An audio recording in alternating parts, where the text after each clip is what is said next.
what type of a woman a man on a mission should marry. It could be a woman who prays her 5 daily prayers, but wants to choke you at night, you know? If she's pretty, it means she's good. She has to have the 3 F's. Okay. A wife who is obedient in every sense. I'm going to spice it up now. No, hold on a I'm second. going to make all of you jump out of your chairs. I disagree with you. Okay, طيب. She'll cook, she'll clean, she'll be friendly, she'll be what? Yeah, but Imam Ahmed said it's not wajib. No. If she loves you, she'll rob a bank for you. Either way, so we're on the same page, right? How do you ascertain pre-marriage that woman is obedient? But if I'm in that situation, and if I'm seeing that my wife is not obedient, she has to go. She has to go. There's no 2 ways about it. No, I think I disagree with you. Don't help me build the $1 billion business. Ya ukhti, I don't need that from you. I think these are exceptions though, bro. The more beautiful a woman is, the more problematic she becomes. What is the definition of obedience? Do as I say. No. Do it before I say. See, that's not the only thing. No, so do it before I say. Preempt it. No. See, this is what scares women. You want clickbait. This is what scares women. When we mention obedience, most women shake. They're like, oh yeah, I'm going to marry a Fir'aun. I need a little bit more. I want to make sure that I'm not just talking to a brick wall. We're going to be turning right up ahead, yeah? We're turning right up ahead. The drive up here was insane. After we're done talking business and money, and we're done talking deen, we're about to go in. I'm seeing people who are 5-10 steps in front of me. Where else would I find that? Nowhere, I'm telling you. Ultimately, these are the 3 things that are going to help your business scale, right? Lead acquisition, operations, and team. And they're all interconnected. The networking, the people are here are serious, man. I started my first business in 1991. I co-founded a logistics company in Qatar. But I work in sustainability, tech and innovation. I'm currently in the football industry. I've been there for like 10 years. And you can be like, okay, let me just spend 1 month with them and really just get them. They already got the foundational stuff. You just want to get them out here. Talking about money, encouraging the money, doing all these event money. It's not about the money. It's about what you can do with the money. To support each other, teach each other, learn from each other, collaborate.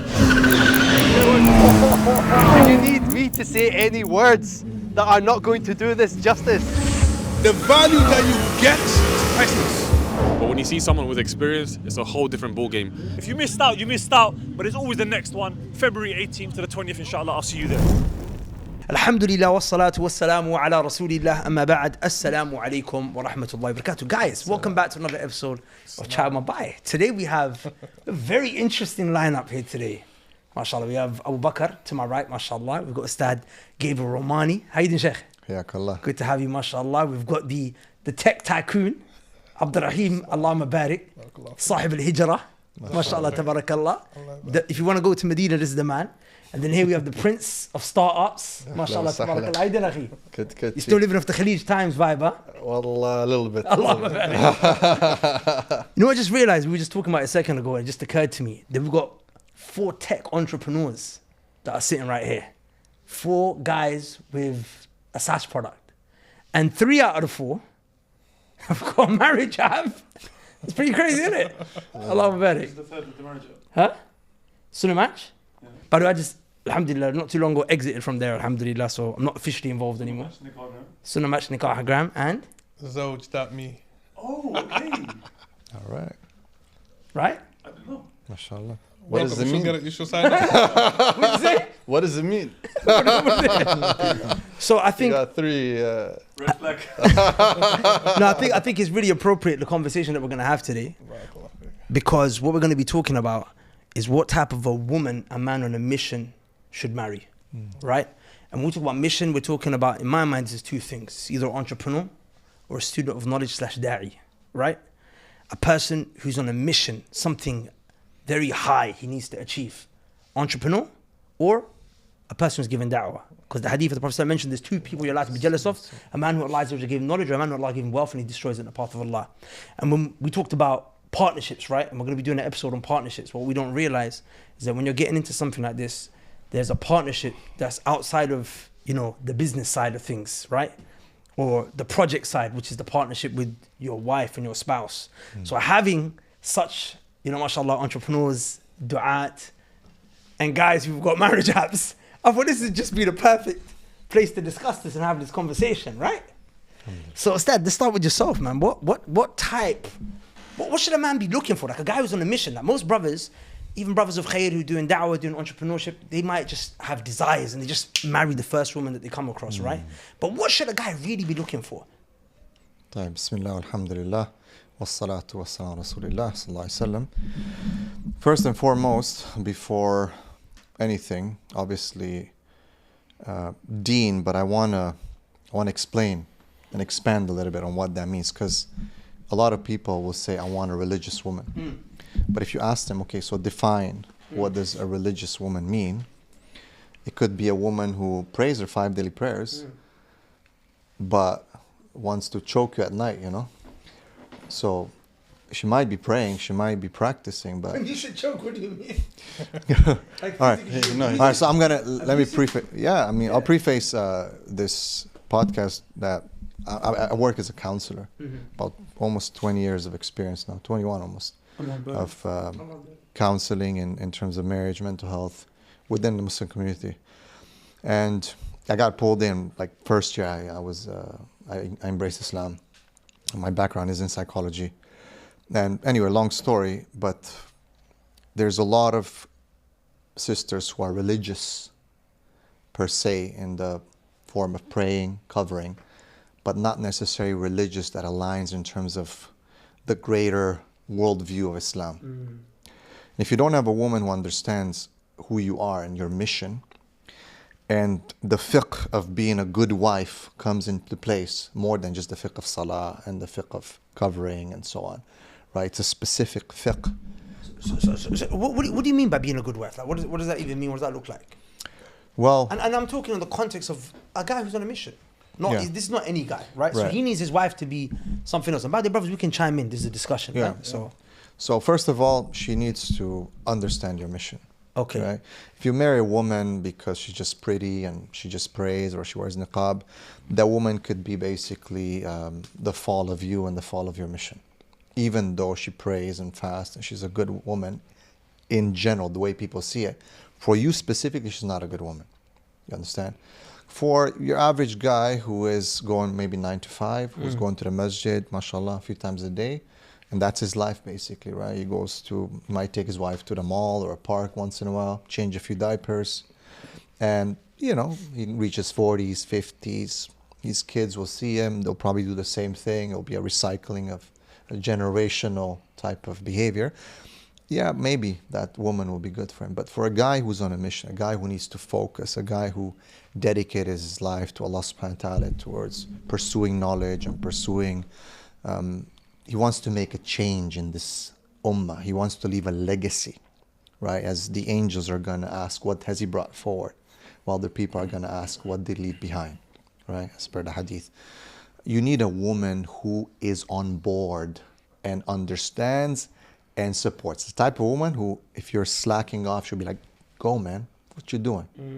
Not the type of woman who's going to say, oh, just stay with me, please. Do less. Yeah. How can you ascertain that pre-marriage? Like, how can you tell? That's a good question. What I've understood from you is you don't want a woman who's got, Islam is on her external, but it's not in the internal. And also the element of that she understands your mission. But how can you tell if someone understands your mission in that pre-marriage process?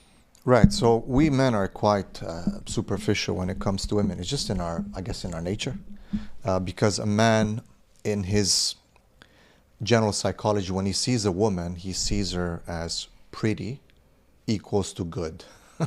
Right? This is a big mistake a lot of brothers do. Right? If she's pretty, it means she's good. Just like, for example, niqab, hijab means she is religious. Exactly. Okay, that I was gonna say. That's a very good point.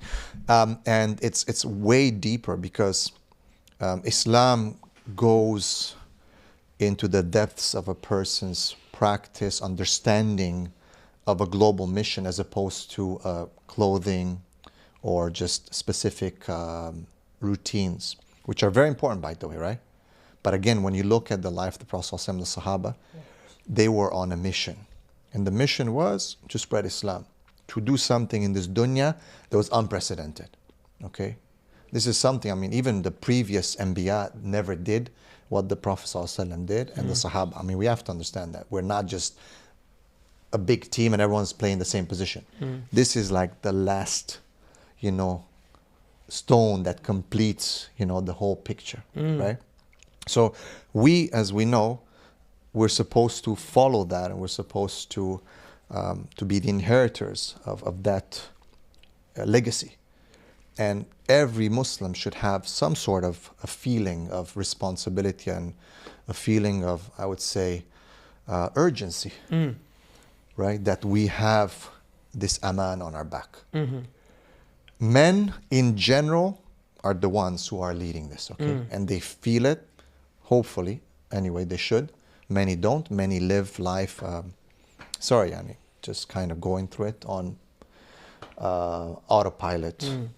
All right, and the ones who do feel it, though, and alhamdulillah, we have to say that there are some brothers who are working for Allah, and that includes making money, because imagine the Prophet sallallahu alaihi wasallam without the support, the financial support of Khadija radiallahu anha. I mean, she spent all her money in his path. We have to understand, like, the Khadija radiallahu anha was like the greatest funder of the Prophet and dawah.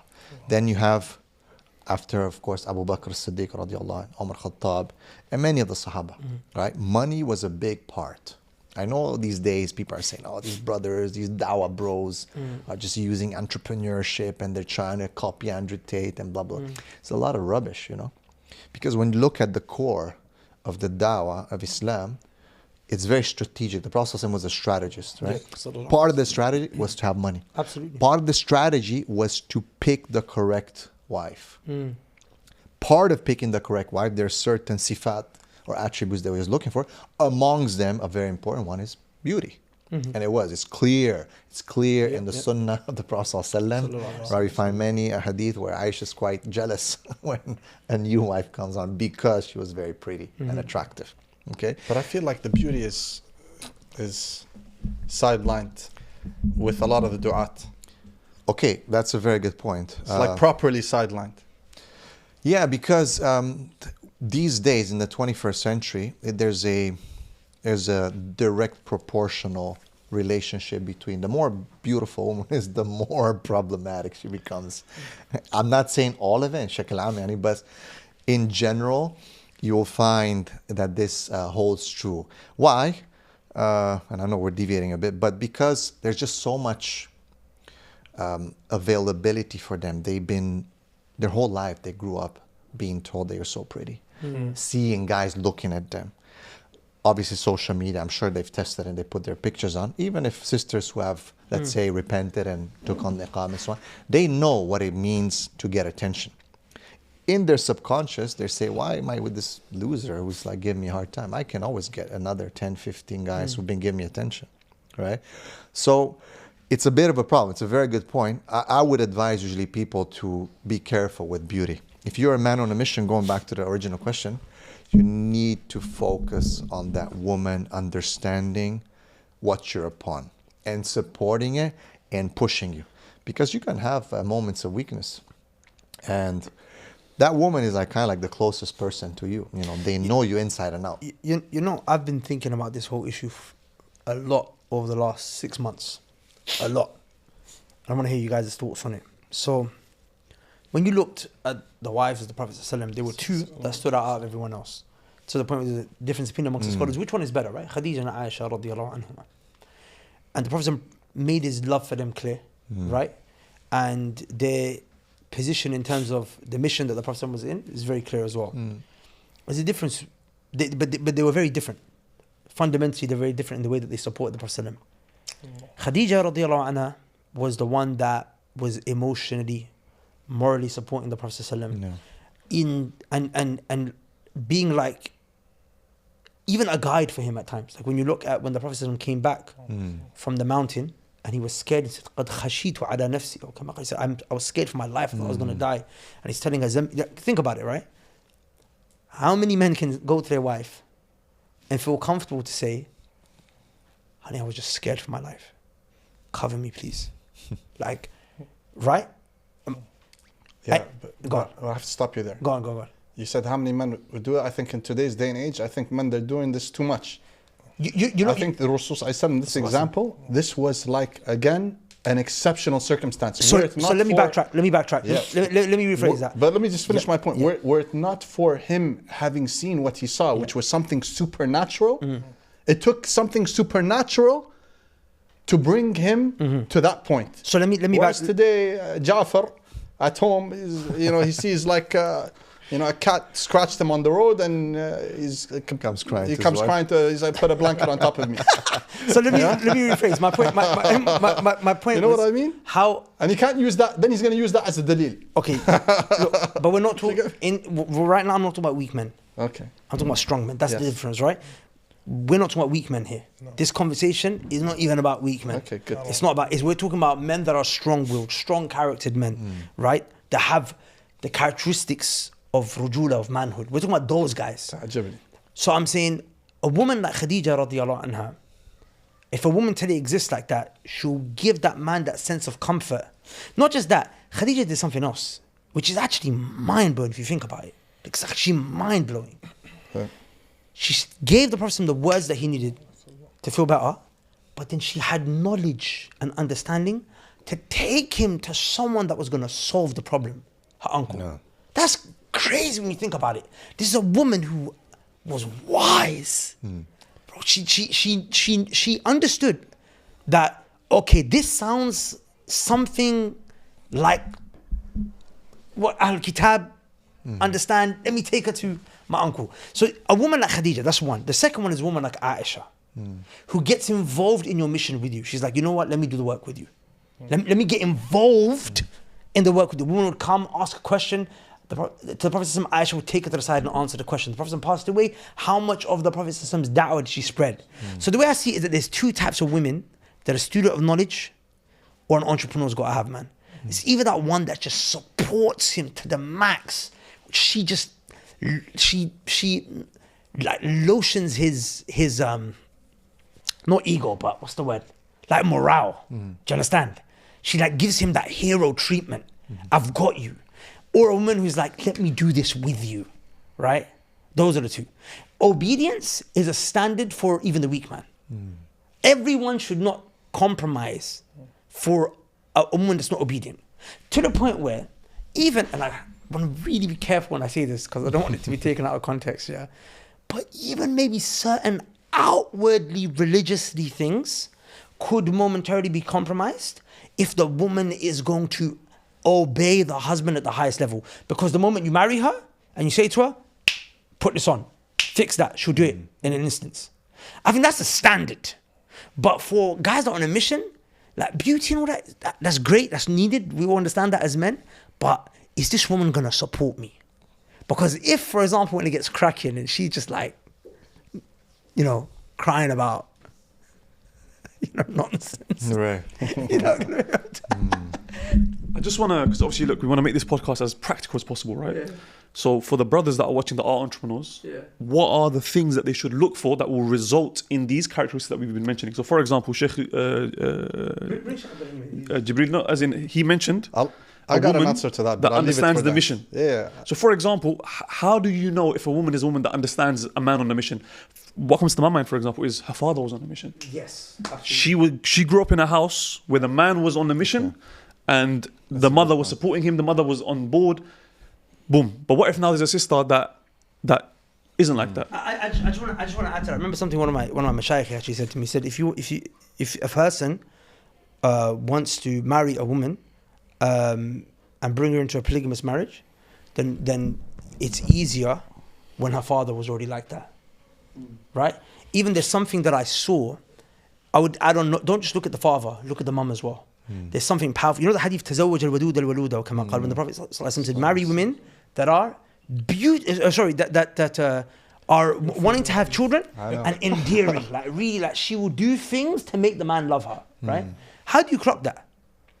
Imam Muhammad Amir San'ani, when he explained the hadith in Bulugh al-Maram, you know what he said? He said, go look at the mum. As in, not look at the mum, but go understand. Yeah, go with the, like most brothers will not be like, let me go and just do a meeting with the mum.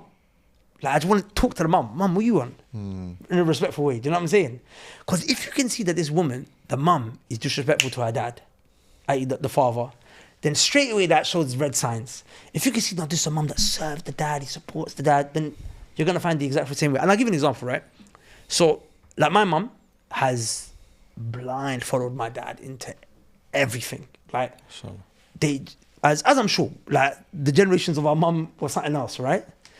And now I look at my sister, who obviously is married to Ustad Yasser, right? Like, this guy's a man on a mission. This guy, bro, he's robotically just on his mission, studying, teaching, working, right? And I'll be honest with you, like growing up, I didn't think my sister had it in her to like be patient with that. Like genuinely, like everything I know about my sister, like on a level of us growing up in the 21st century, I didn't think she had the psychological resilience to be able to deal with that. But she's been dealing with it. And it's pretty like the guy is on it. He's obviously he's there, he spends time with his family. I don't want to bait him out, but he's a man on a mission, right? And it just hit me. It's because of my mum. Like, she grew up in the house, like of just, that's how to be with the dad. What do you think, Sheikh? Hakim al-Qawm, like it's quiet today. So first and foremost, Bismillah, Alhamdulillah, Salatu Wassalamu ala Rasulillah. What do I think in regards to looking at the mother? Just generally, like in terms of this mawdu', this topic that we're discussing. Now, what do you think in regards to what his question was, Abu Bakr's, when he said what practical things can entrepreneurs or people who are on a mission in general, men who are on a mission in general, look for before marriage to know that she's the one that is gonna be ride or die with me? Like so far, it's been mentioned what he said regarding she understands the mission. He mentioned two, which was she's wise. She has that wisdom. What's something that, how can a person attain that? And the second one was she jumps in the mission with you. So what can brothers look for in a woman that will indicate to them that this is the right woman? Or maybe you have another characteristic to mention. Yeah, or you can mention another characteristic. I think I'm just going to come from what I believe and what my experience is. Please. And I believe I am a man on a mission. Bifadlillah Azza wa Jalla, ask Allah for, thabat upon that. Ameen ya Rabb. It's good to look back at our parents, at our mothers. I believe my father was a man on a mission, right? And many uncles and aunties that I've seen around growing up. And I believe that, back then it was easier for me, at least in my community, as a kid growing up, to see what was happening in the homes, right? Because I don't believe actually I can go to a sister's mother and let's say that I'm interested in getting married to and understand how she is with the father. Like in the sitting, in a meeting. I don't think that's going to happen. Yeah, it's not going to happen. Because she's going to be maybe on her best behavior. Who, the mom? Everybody, right? And especially if she's interested. I know why you're laughing. He understands, I'm sure, pretty well. He dealt with it. He knows a lot about people on their best behavior. So for me, personally, I think for me, first and foremost, the first thing I will say is we have to go back to the advice of the Prophet sallallahu alaihi wasallam.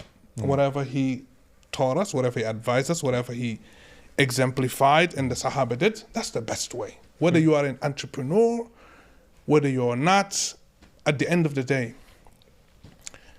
the best type of wife is the best type of wife. The righteous wife, the right type of wife, I believe, is the right type of wife, whether you are an entrepreneur or not. Yes, I understand women come differently, but this is what I believe. Okay? And for I'm going to me, spice it up now. No, hold on a second. I'm going to make all of you jump out of your chairs. I disagree with you. Okay, Tayyip. Let me finish and then go on. I believe, for me personally, and again, looking at what I've seen growing up and seeing what I've seen in marriages that have worked, marriages that have failed, and obviously always going back first and foremost to the Kitab and the Sunnah and to the way of the Salaf and how they dealt with things.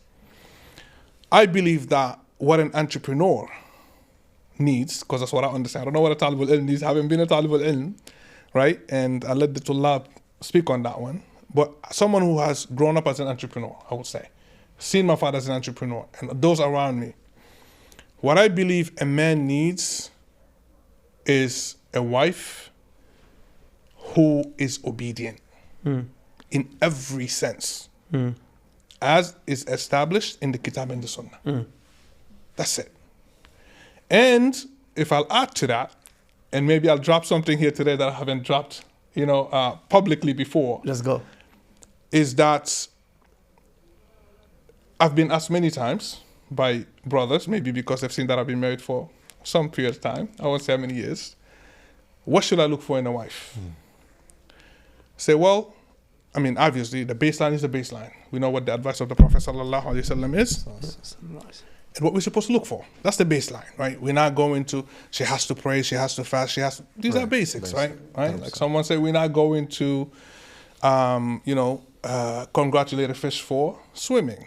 You have to do the basics, okay? But after the basics, what differentiates between, the women, right? The real women who are seeking the pleasure of Allah Azza wa Jal, because that's what it goes back to at the end of the day. Who's seeking Jannah, versus the one who either is not or is falling short, right? And we're all human beings. We're all children of Adam. We all make mistakes. So what, after the baseline, so I don't want to make rules here. People say, oh, you're coming up with something. No. I'm telling you what I look for, what I believe works. I look for 5 things in a woman. Okay. In a wife. There we go. And this is what I advise with. Okay? And as an entrepreneur, I know for a fact this is the only thing that works for me. Okay. Maybe what works for Zarir is different. And I believe it is because me and him disagree a little bit. Even though we agree, okay? Maybe what works for others is different. Allahu alam. I don't know. I'm talking about me. Let me hear your 5 things, then I'll tell you if I agree or disagree. The 5 things I look for in a wife, and I believe every man should look for, that's my belief. I'll start with number 5, and I'll make it interesting. Not necessarily in order of importance, but maybe not. Number 5 is attractiveness. Look for someone who you're attracted to. Yes. I didn't say someone who's beautiful, who's pretty, 100%. Because we had a discussion about that, I think. Okay. Attractive to you. What my brother finds attractive, maybe I don't find attractive. And I know that for a fact. Yeah, but brother, there's something called... Wait a second. Sorry, Malish. To everybody. No. This is, and I'm sure he will agree with me. Because he's experienced. I do agree with Okay, very experienced before Allah Azza wa Jal, not just for himself, but dealing with other people's marriages. Okay, we can all see a beautiful woman that we can all agree. That's what I'm saying. She's beautiful. Exactly. That's not what you look for. That's not what you look for in a wife. You look for the one that you are attracted to. What's the difference? Why is the difference? Why is it different? Because one's like you want to take this before I continue my 5 points, please? So, I agree with him. Okay, that's interesting. I never heard this. Right. So there's beauty is aesthetics. Okay, we can look at it and agree that it is pretty. All right. Attractiveness, it has, I guess it's a sexual element. Okay, you could be beautiful but not attractive. Okay, you could be aesthetically beautiful, but an attraction is where you basically have a desire to be intimate with this person, okay, with this woman. There's something that is turned inside of you that pushes you, and that actually transcends beauty because it's going to be much more longitudinal. The intimacy is going to be alive a lot longer. So what you're saying is marry the woman that you're attracted to, not the one that's beautiful. So, I mean, the hadith, right, says that when you look at her, you are pleased, right? You are pleased. Right? You are pleased. So you're saying don't marry the beautiful one, marry the one that's... I'll tell you why this is an issue. Because aesthetics has been, to somehow, the perception of aesthetics has been conditioned to us, okay, through movies, through social media. Conditioning is usually subconscious. Okay, you're not really aware. So a lot of people are they make this mistake. They pick something they've been conditioned to, either through movies or whatever. As in the beautiful one you're talking about? Yeah, so... But not the one that they were intimately attracted to. Exactly, right? So they think that, okay, this is what's going to, like, this is the woman for me, right? So you'll find, obviously, opposites. A lot of people, depending also where they grew up, what they watched, what kind of media they were exposed to, it can quite be predictable, actually, right? Are you referring to pure physical attraction? Or are you saying that there's an element which goes beyond the physical? Because like you might find a woman who's on the street dressed extremely inappropriately. She might be beautiful, but you would never for a second think, I want to marry this woman because it's like, bruv. I'll give you... I'm asking, is that what you guys are referring to? Or are you guys saying it's just purely physical? There's a woman she's beautiful, but you're not attracted to her. Abu Bakr, I'll give you an example. Maybe Jibril can confirm it. So there could be a woman, she's beautiful, without a doubt. And then she could say a word to you that kills the attraction straight away. That's what I mean. But I'm saying, is it purely physical? And the other way around. There could be a man that is handsome to a woman. The woman looks at him and is like, oh, that guy's so handsome.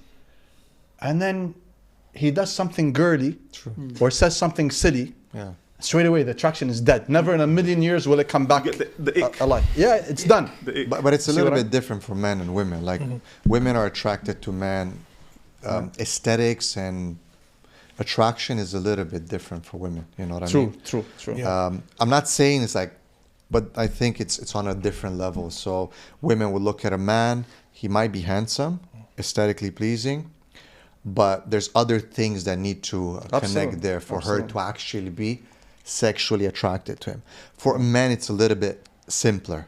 I agree with you that sometimes if a woman might say something or behave in a certain way, one of my clients said he basically was married to what he calls, and we would all probably call 10 out of 10, you know. She was a model, reformed, became practicing, but he said her character was so bad and the disrespect. They says, I used to lay in bed and I used to hate her. Like she became the most ugliest woman to me, right? It can happen. I know. But still, a man is in general mostly visually stimulated, and sexual attraction to a man will come via the visual stimulation. But there's an element of connection as well. I think there's a big misconception where men are considered like where, you know, you have this, your dogs, your this, your that, we're very like shallow. And I think that's incorrect. Yes, we will be easier to be turned on and easier to be attracted to them. We're less picky. But there's an element of connection as well that's important, right? So we're talking about the physical looks plus the character, let's say, combined is what we find attractive. A combination of all of these. Yeah, okay, cool. It's a combination. But it makes what he said, it's like attraction. You feel a connection to this person that will it's beyond the physical. Arise in you the desire to have intimacy with that person, right? A wife, not a one-night stand. Yeah, but, exactly. But guys, I'll tell you something. You know, we've been speaking about this question for a while, and we still haven't come up with a very short answer. And some people might think it's a tough answer when you put it out at the beginning. Like, what was the question? The question was, what does a man who's on a mission need to look for in a woman he's going to marry? And that question might be a heavy question if you put it on an exam. People might think, oh my God, you know, what's the answer? It's not that complicated. If you think about it, it's not that complicated. It's the same answer that has existed since the beginning of time. It's just two things. And that's why I disagreed with you. It's not necessarily religion, because there are so many examples. And by the way, everybody. I know you did, but we're almost, the podcast almost finished, and I had to get this out. We got half an hour more. I have to get this out. He disagreed. He didn't get the whole thing. Something. I love Allah and His Rasul. I'm not the best Muslim. I don't claim to be, but you know, let somebody say something wrong about Islam in front of me. Nobody will. You know. Having said that, you have to be honest. How many examples of non-Muslim women married to non-Muslim men that stuck by them through thick and thin until they achieved their mission are there? In our modern age, before us, before that, there's thousands of examples. So if that's true to them, then religion isn't necessarily the only thing that's going to make your woman stick by your side if you're a man on a mission. So there's other things then. What are the other things? It's just two things. Well, Sheikh, forgive me. Oh, you go on. It's just two things. Is that one, she needs to be feminine. She needs to be a feminine woman. Feminine woman. What's a feminine woman? It's like in the hadith, the famous hadith, my favorite hadith, الودود الولود. إذا نظرت عليها أسرتك. When you look at her, she pleases you. That means she's beautiful, feminine woman. إذا أمرتها, when you ask her to do something for, she does it for you. She's feminine, she's not gonna agree. And then the last one is that if you get into an argument with her or she gets an argument with you, you know, she squashes it. Doesn't give you the cold shoulder and doesn't talk to you. So the first thing is she's feminine. Second thing is what you said, Abu Bakr, is you look at the family. Does she come from a good family? If she's feminine and she comes from a good family, that's it. She's gold. You take her and she'll stick by you, you know. That's how it is. You know, my mother, everybody knows she comes from a non-Muslim family, Zartushti family. My grandmother as well. Alhamdulillah, they all converted to Islam. But I saw this with my own eyes. I saw my grandmother stick by my grandfather. I saw my mom stick by my dad. And they weren't even Muslim. You know? Good old days. So, yes, it's a big... But my grandmother and my mother, the most feminine women you will ever meet. And from great families. No. 100%. There you go. My point was, what I don't understand is where's the disagreement? Because he mentioned that religion is there. He goes, that's the baseline. We're talking about what's above and beyond. I would like to hear the other four Are you points. saying if a woman has these qualities and the absence of religion, still marry her? Because that I completely disagree with. That's not what I'm saying. If your question was, what should a man look for, a man who's on a mission, what should he look for in a woman if he's that man on the mission?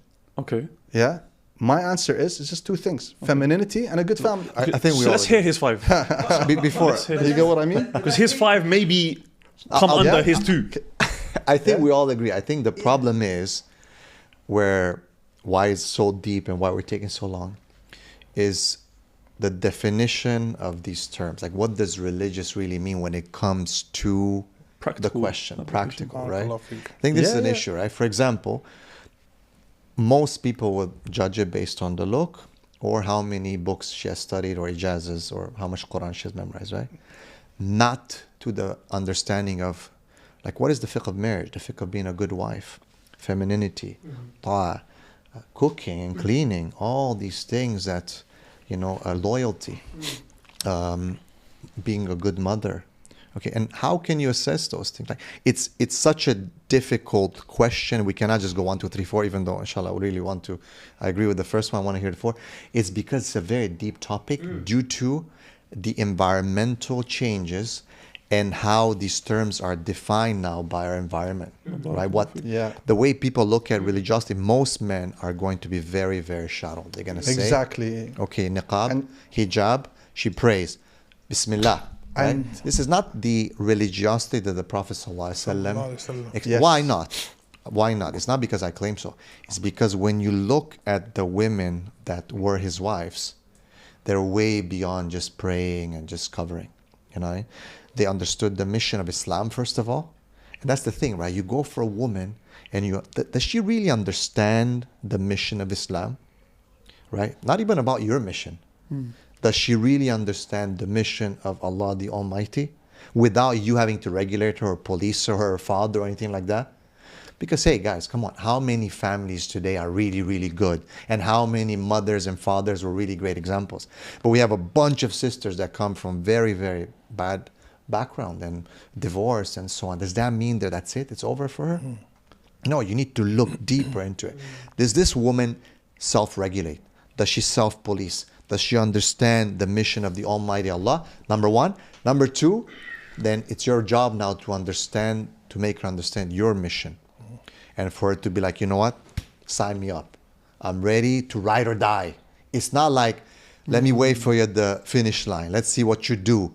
I'll be with you, but depends if you can do this. Like, you need a woman who truly believes in you. When the people are going to criticize you, they're going to attack you. You know, these days, man, the smallest doubt and the woman, like, she'll turn against you. You know what I mean? So I apologize. Tfaddal. No, barakallahu fi, jazakallah khair. Very well put. May I continue now? Of course. we got 15 minutes. Number 1. So forgive me here. I just want to backtrack for a bit, not to have a debate, just to make sure I got his points. Okay, is that femininity? Okay, and good family. Yes, that's it. طيب. هذا هو. لا أكثر ولا أقل. طيب. Now I said 5 points, صح? Femininity. And I can guarantee we don't disagree. Okay, good. Because I know all 5 of them, alhamdulillah. You didn't hear them yet. Femininity, can we say that attraction is part of that? Yeah, 100%. 100%. Yes, so of course. On the first point, we don't disagree. No, of course not. طيب. He mentioned just now a few points, because when you ask any man, what do you look for in a wife? Or ask any woman, you know, if you tell her, look, I look for 5 things in a woman, which I've tried before, I'm telling you now. This is from experience. What do you think they are? and I'll ask you guys, each one can give me one. If I say I look for 5 things, we say attraction is out of it. You cannot say obedience, that one doesn't count. Because obedience comes under attraction? No, but obedience doesn't count. You cannot say obedience. 5 things I will look for in a woman. Obedience, Shyness. you cannot say obedience. That one. Yeah, it's like if I say, rate yourself, you say 7. No 7s. Shyness. Shyness, barakallah. No feek. daddy issues. No daddy issues, okay. And my standards are a bit different. Just give me one. Give me one. Give me one. Give me one based on that. That normally men or women will say they look for a man look for in a woman, in a wife. I mean, it's the obvious ones. Sometimes we can say, oh, she cooks, she cleans, she does. Yeah, give me obvious ones if you want, or give me your standard, no problem. She has to have the 3 Fs. Okay. What's the difference? Femininity and fertile. Huh? Fertile? No. Good family, like I said. Family. And what's the 3rd? Friendly. Friendly. Yeah. Barakallah. Just to be a friend. Why? What did you think I was gonna say? Huh? Why would you think I'm gonna say? Brother, friendly. Brother, I'm not that guy. Come on, what's wrong with you? Huh? When you said the 3 Fs, I was yeah, I mean, I was scared for a second. I was genuinely scared.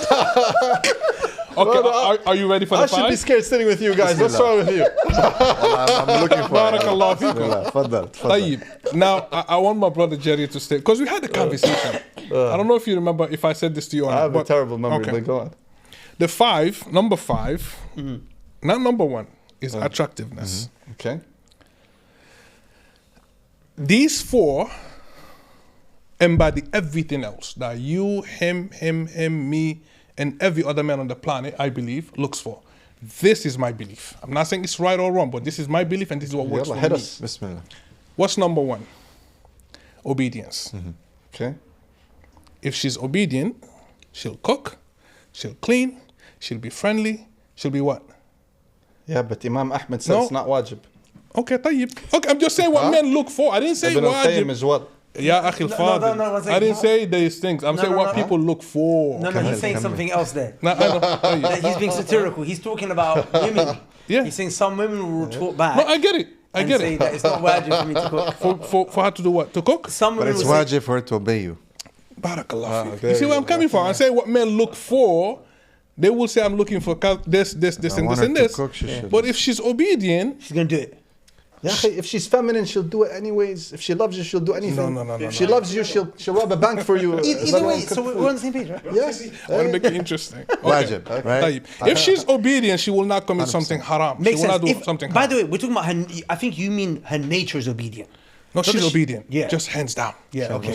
Obedient in everything, except that which will be disobedience to Allah Azza wa Jalla. Okay. Done. What's 2? Perfect. 2, obedient. Again? Again? I like Of that. course. Okay. She has to be obedient again. 3 is obedient too. 3 is obedient. What is number 4? Number 4. Be careful with this one. What's number 4? You guess. Peng. I'm joking. Huh? You guess. What did you say? Peng. Sure. That means beautiful. Huh? It was just a means joke. beautiful. It was No, just we a- already solved that with attractiveness. I know, I'm just- Everything falls under that. I'll let Abubakr go for number 3, form 4. So she's saying obedience times 3. Times 3. We've already established religion is already there.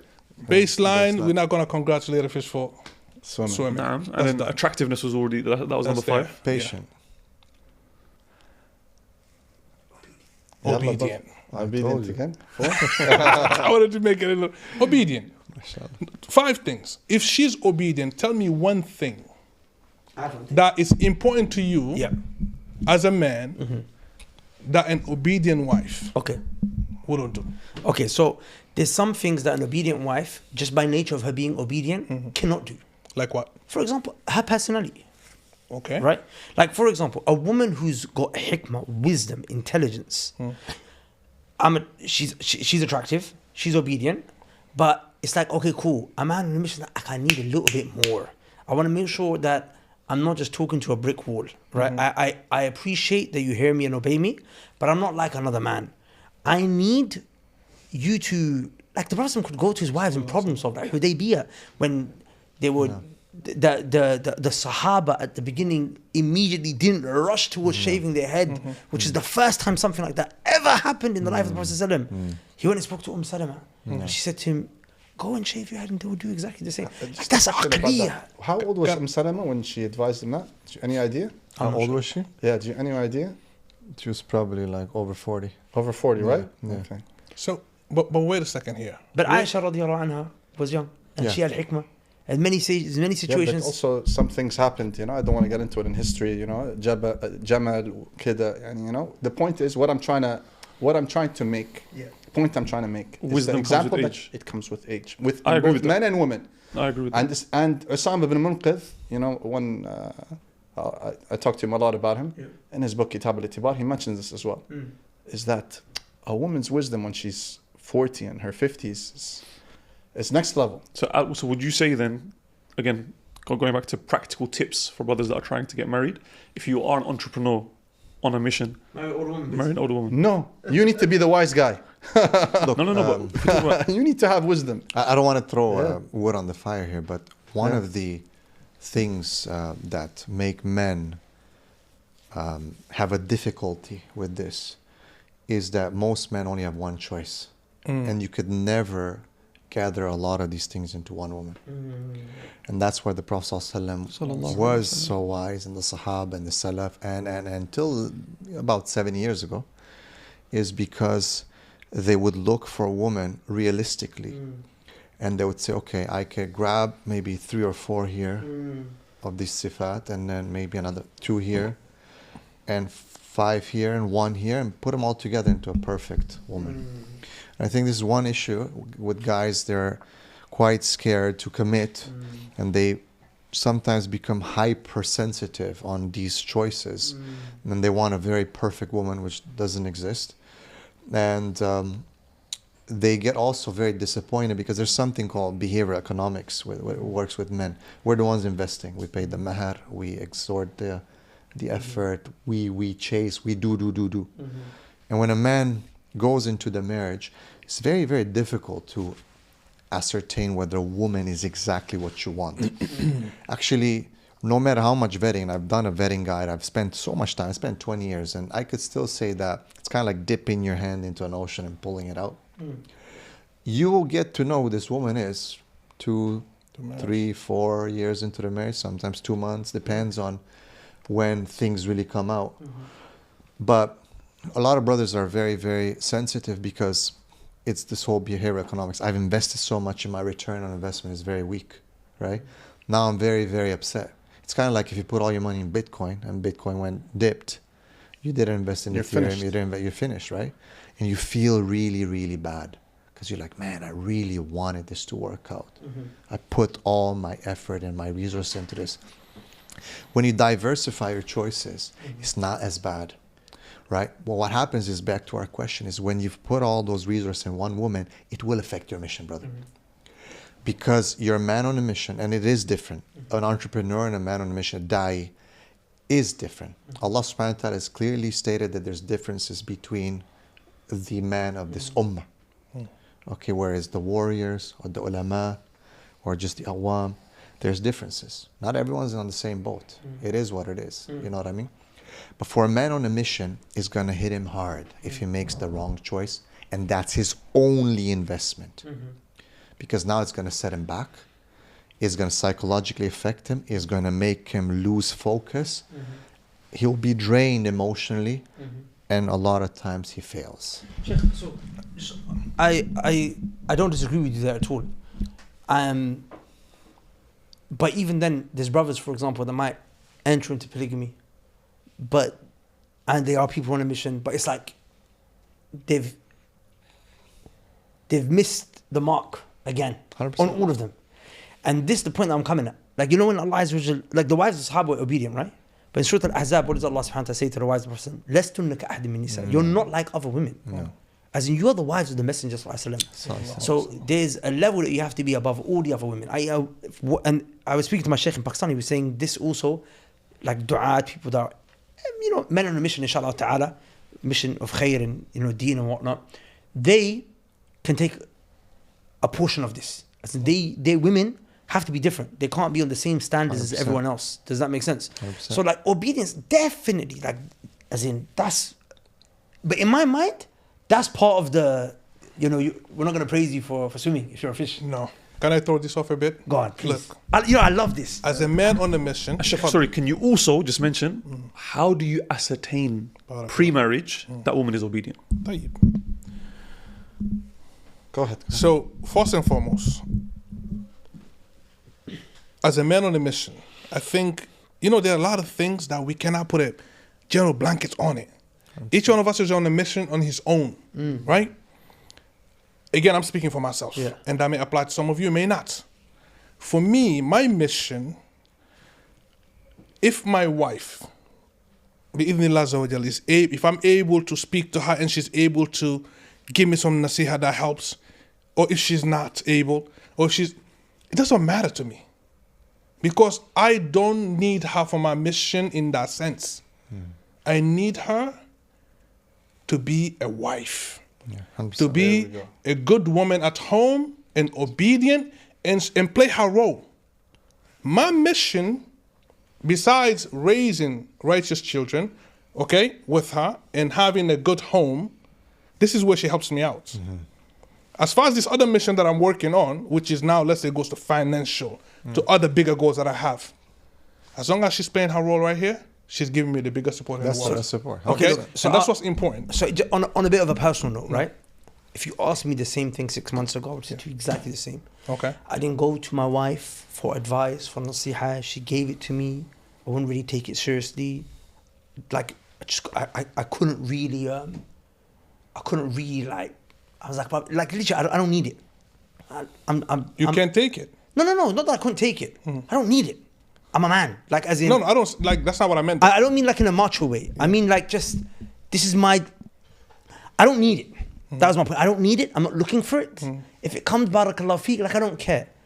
Until I saw how it benefited the Prophet Sallallahu Alaihi Wasallam. Again, the example you give of Salama is perfect. Right? Okay. We all know this example, which is why no man should be haughty to think he's beyond asking his wife for nasiha. Okay? You shouldn't be. But Sheikh, when I look at the Prophet ﷺ, his wives played a central role in his mission.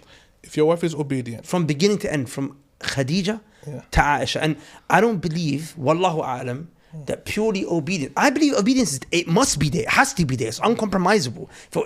If a woman's not obedient, divorce her.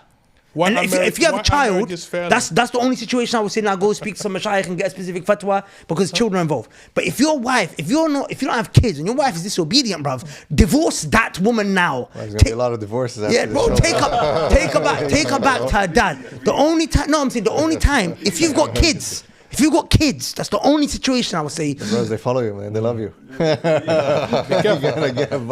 want to ask you a question. But the point I was mentioning was, all right, bros, maybe take a breath. Get some nasiha, get some shura. Wait. Before the link, the positive psychology. If you think your wife is not obedient, don't divorce book the call. Book the call with him. Be patient. But point being, look, okay, cool. I'm talking about me, right? Yeah, you're right. Maybe I shouldn't. Maybe you shouldn't divorce her. But if I'm in that situation and if I'm seeing that my wife is not obedient, she has to go. There's no two ways about it. Okay, cool. But now there's certain elements that's like, obedience is not going to cut it now. I need this woman to be something special. Give me an example. Okay, I'll give you an example, right? Let's use the example of Aisha radiallahu anha. There are many, what were the wisdoms that he married her, right? Many of the ulama mentioned, some of the wisdoms was because of the fact that she was going to go and spread the deen. Like after his death or during his lifetime? During his lifetime, she was studying. She was getting it from him. She was asking questions, asking tafsir of ayat, asking things that are very deep that you wouldn't expect. Like sometimes even a man wouldn't ask those questions. And then after his death, she's teaching, educating, right? And I've seen brothers like that. Like for example, the brother Sam. Like his wife is his business partner, Allah barik, and she's a mum, and she raised the kids, and she does all that, and he's the face. I don't know his wife's name, I don't know anything about her, nothing, but she handles the operations, and it's a thriving business. And he says, Allah barik, a huge portion of it comes back down to her. I'll be honest, I never thought that was possible. Wallahi, and if you asked me, is that possible 6 months ago, I would have said to you, no. I think these are exceptions, though, bro. Okay, but then there's the brother Jamal, right? He's doing the same thing. Then there's the brother that we met the other day, right? I'm saying, I'm starting to see the reason, okay, you're right, it's exception. You're right. For exceptional men, there are exceptional circumstances. Yeah, 100%. I agree it's not the norm. Do you know what I'm saying? But imagine your wife could just get it cracking with you. Allahu Akbar. I'm not asking you. I'm not requiring. I'm not asking. But it's just that instead of yo, let me just make you the food. She's just gonna go there and just finish the project. I do have a question for you though, because I think again, let's go back to each individual and what's important for them. I'm trying to raise children, personally, I'm speaking for myself, who are well educated in their religion. Okay, who at the same time are solid in their secular learnings. Okay, I want them to be men religiously and knowing that they're going to be men, you know, or if it's a girl, they're going to be women. Beautiful. I need my wife to play a role in that, because these boys got to be, I want them not to just, I don't want them to be me. I don't want them to just be entrepreneurs. I want them to be, at the very least, طلاب العلم or mashayikh who are entrepreneurs. That's what I'm shooting for. So I got to ask myself, what is my goal as a man? What am I shooting for? Don't help me build the $1 billion business. Ya ukhti, I don't need that from you. Let me do that. Help me raise the next Ahmed ibn Hanbal. I think it comes you understand down what I'm to saying? But that's what I'm saying. But that's what I'm saying. Yeah. If my wife is obedient, bi'idhnillah azza wa jal, she will help me with that. Every man knows what he needs. You understand what I'm saying? No. Some guys don't know what they need. I don't. You know what? I think by Allah's virtue and by His fadl and His tawfiq, mashallah, He's already given it to you. Allahumma barik. I think to all the brothers, mashallah, tabarakallah. But I feel like it's just identifying it, right? Can we agree that okay, cool, the woman's gonna obey and raise the kids at home? And by the way, for me, this is all standard. Like this is all in the obedience package. Like I'm not disagreeing with you. The fundamental role that the woman has is not to be working side by side. No. I don't want that. That's your wife, your woman. Beautify yourself at home. Do you understand? Take care of the kids, raise the kids. That's all there. I'm just talking about that extra flavor on top. For those that are you're not like the rest of the other women because you're married to a man who's got that great standard he's trying to work towards. So if we take it back to the angle of the woman is raising kids at home, tayyib, mashallah, tabarakallah, she's obedient, she does everything, she's running the schedule from beginning to end, day to day, doing the Quran, everything's happening like clockwork. But remember, what's the conversation she's having with the kids? Like how is she developing the mindset of the sons and daughters of the household? Do you know what I'm saying? Like if at the end of the day she's like just a bit, simple but obedient, alhamdulillah, she's gonna take your kids to a place. What is the definition of obedience? Because I think maybe there's a misunderstanding. What is the definition of obedience? Do as I say. No. Do it before I say. See, that's not the only thing. No, do it before I say. Preempt it. No. See, this is what scares women. You want clickbait. This is what scares women. When we mention obedience, most women shake. They're like, oh yeah, I'm gonna marry a Fir'aun. No, for real. That's not what it means. That's not what it means. But we've been saying obedience the whole show every time. I think you need another podcast. Explain it for us. Listen, it's good that you explain it. Because there's many marriages that are failing left and right. 100%. Okay? Some men are not men. 100%. And these women are not obedient women. They're not being women as some of these women are not being women. Okay? Tayyib? An obedient wife understands. So now when we talk about mission, what is your mission? Is my mission to just make $1 billion? It's not. Why am I even aslan trying to make $1 billion? To get the Jannah. I'm trying to work on a bigger goal, which is the highest level that I can reach, which is that for myself, أنفسكم وأهليكم نارا. This is what the ultimate mission and goal is. Everything else is to help achieve that. So what's the and I need obedience? her to understand that from day one. Buy into that. We agree. Tayyib, now, whatever it takes to work towards that and whatever I need you to do, as long as, again, it's not disobedience to Allah Azza wa Jal. Right? Which includes obviously going against the Sunnah of the Messenger Sallallahu Alaihi Wasallam. You have to co-sign on that. You have to play a part in that. So you understand? I'm just trying to understand. Yeah. I feel like so what you're saying is that let's just say she doesn't have a particular skill, right? But because she's obedient and you want her to have that, she'll go and get that skill. Like what? Like, No, for that's not what he was like- saying. Example. I just want to know where he's taking so I can clarify. Anything, like with regards to raising the kids, or like, for example, if you want like, for example, one thing for me is I want my child to be very conscious of the affairs of the ummah. Okay. For example, right? I'm just giving you an example. Like, some people have a very jamid mindset. It's just, I want to memorize Quran and that's it. But I want my child to understand the Quran and then be able to understand it in the context of the world that we live in. And you and your wife to help with that? Absolutely. Okay, do you know how you make sure that she does? So I'm gone. So Make sure that she studies and she gets the understanding and she passes it on to the children. So the only difference... How many wives are not studying? Beautiful. So when the husband says study, what is she doing? So there's only one difference. You fight her for years. Okay, beautiful. But there's just one slight difference about what we're talking about. Right. And I think it's a very subtle difference. And it's not really one worth, I think, splitting hairs over. I'm just talking about collapsing time. Right? I'm just talking about, I want her to already have that thing that's specific to my mission before I marry. Oh, that's difficult. Sometimes you could hit the jackpot, do you know, halal jackpot, okay, in a way, and get that. You know why I think it's not difficult? Because again, this might be my mistake. Because I'm talking about this through the framework of a man who is an exceptional man who already has options. And for the exceptional man who already has options, it's not hard. But I understand that you guys maybe are also talking about it from the angle of brothers that may be a little less exceptional. I think that's Most of us, when right? we first got married, were we exceptional in the sense that we believe you are today? Nah, I took L's, brother.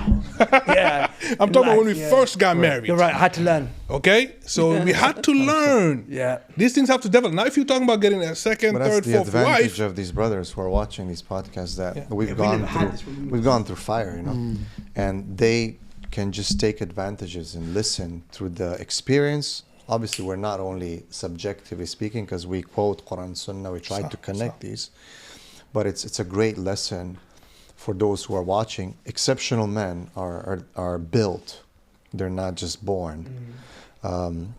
Even the Prophet ﷺ, Allah says that you did not know Iman before this, right? And Allah subhanahu wa ta'ala taught him, Allah chose him. Even though, of course, he was a great man, but his nubuwah and his risala, what made the Prophet ﷺ in the end, took him to another level. So the brothers are blessed, man, because we didn't have this, brother. As you said, we didn't have the ability to just jump on a call with someone, get some coaching. We had, alhamdulillah, what we had? Mashaykh and some murabbis and so on, but it was not so easy to access. Jibreel, you know what we had? We had the opposite of this. Yeah. If you know what I'm talking about. No comment.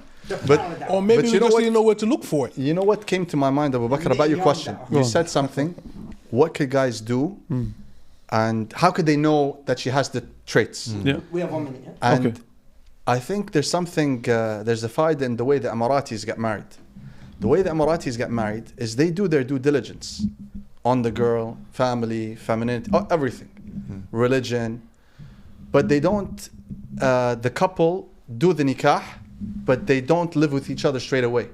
There's a courting period after the nikah, so you can get to both know families see if they're compatible or not. They don't consummate the marriage. That can last a few months, sometimes a year. And then the girl knows, is this the guy that I want to have children with and live the rest of my life with? And the man, the same with the woman. And we don't do this like outside of Emirati communities. I don't see this happen, but I think it should. And that's how you know if her religiosity is true and as per the Quran and Sunnah and not just outwardly. As we just said, that for brothers, wisdom comes with life experience, and we weren't the men that we were early on as we are now because we learnt from those mistakes. What do you guys think? We might have to do a complete another podcast on this. But going back to the issue of with sisters and that same wisdom, and that wisdom comes from learning. Obviously, a sister who's a virgin that's first getting married, there's a big learning curve there for her as well. And a lot of it is she wants to be good, but she doesn't know what good actually means until she's in that situation. Practical. A woman that's already been married, that has that age, has that maturity, has that wisdom, she could from day one be on board with that. And you've already skipped the learning curve because some other guy had to deal with the learning curve. You don't have to deal with the learning curve. So that, for me personally, I believe... We can discuss that. We can discuss that, inshallah. I mean, it depends. Or not. It depends on the woman. It depends on the woman. But I believe that could... someone else's damaged goods. No, you're right. If that is the case. If the healing hasn't happened... just said that, bro. If that healing hasn't happened... No, he's right. If that healing process hasn't happened... For you, if we're talking about a man on a mission, if we're talking about a man that's on a mission and you want to come in, you don't want to have to slow down the train to allow someone to jump on. You want to be able to be going full speed ahead and that person jumps on the train while it's moving at full speed. And I don't believe a sister who's a virgin that's never been married is able to do that personally. That's just my opinion. I'm not saying it's right. I'm not saying it's the absolute truth. That's what I believe. But then Aisha radiallahu anha do that. Well, Aisha is... Sorry, okay. I'm going to use that one. There may be exceptions. I'm talking about the general rule. Exception. But brother... We're talking about exception men. By the way... No. How many of the wives of the Prophet ﷺ were like that? What do you mean? Aisha was the only he one only he married married. one virgin. No. Yeah, but she was 100% of the Prophet's wives were in that situation. But look, look. There's a lot to unpack here. There's a lot to unpack. Okay. So my point is the majority were not because he was a man on a mission. Gabriel, I think we have to get into this. You cannot put a blanket statement on everything because what he said is true and what you said is true. At the end of the day, what you said is true and what you said is true. Yes, at the end of the day, it's going to depend on the specific sister.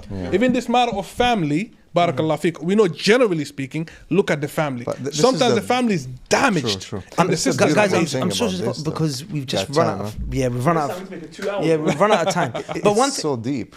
It is so deep. Do you want to make the closing point, Sheikh? Sorry, it's so deep because, and this is the beauty of it, right? Because so many men have made the choice on superficial sifat and attributes. And I know right now sisters might look at us and brothers be like, these guys don't know what they want.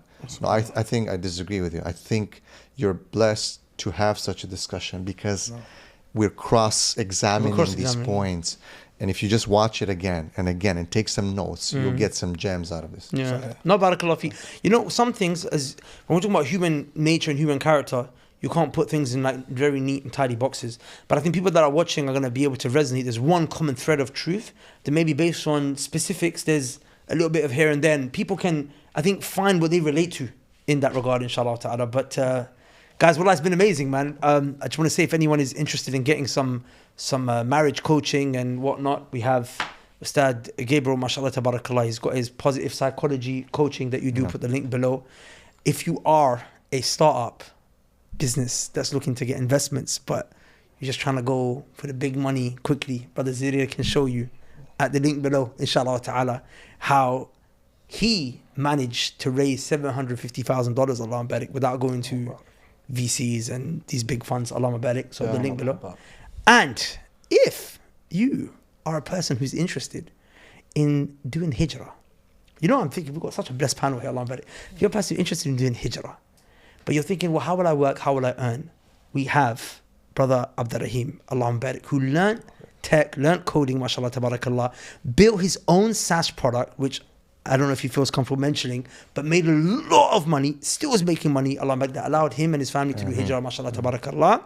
And he's very passionate about helping people to do hijrah, specifically to Medina, the city of the Prophet ﷺ. His program is amazing, phenomenal. They teach you code. They teach you something called no code, which I wasn't aware about.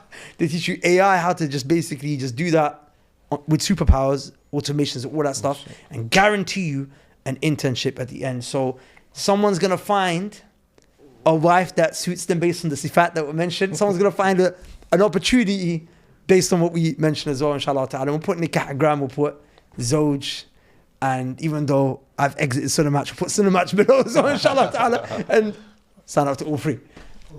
And then if you want to hire a supercar, go to supercars. Don't forget the supercar. Question. Yeah. No, bro, even for years. I know. That's not getting beat. No, let's be real. The end. Yeah. With that, سبحانك اللهم وبحمدك أشهد أن لا إله إلا أنت أستغفرك وأتوب إليك. السلام عليكم. Salam. On that note, guys, if you want to learn the skills of business yourself, then we have something for you as well. We've got something called the Righteous Rich Skills Academy. Just look at the type of money that these new entrepreneurs are making. These are guys that don't necessarily have a business that's like fully fledged, that's making 5, 10, 20K a month, but they benefit off what? Our just training and our live calls within our community. Just look on screen. This brother made 2K, this brother made 1K, then his second 1K, then his third 1K, all in the space of 2 weeks. This brother bought 1.5K sale. Guys, these brothers are making money. Allah Mabadi, right? Brother Munir here increases revenue by 50%. Allah Mabadi. Been in Righteous and Rich for about a month. My revenue was down quite a bit. You know, at the time that I joined, I wasn't even able to pay my bills. And so by Allah's permission, I've been able to produce much better content, get much better at just generating leads. And so my revenue has gone up by 50%. So alhamdulillah, I appreciate you guys for helping me navigate this competitive market. I'm very optimistic that it's not just going to be 50%. Soon it's going to be 3x. Inshallah, bidnillah. So jazakallah khair. This is just on the back of the Righteous Rich Skills Academy. So if you want to learn these skills, click the link below, Skills Academy. Peace.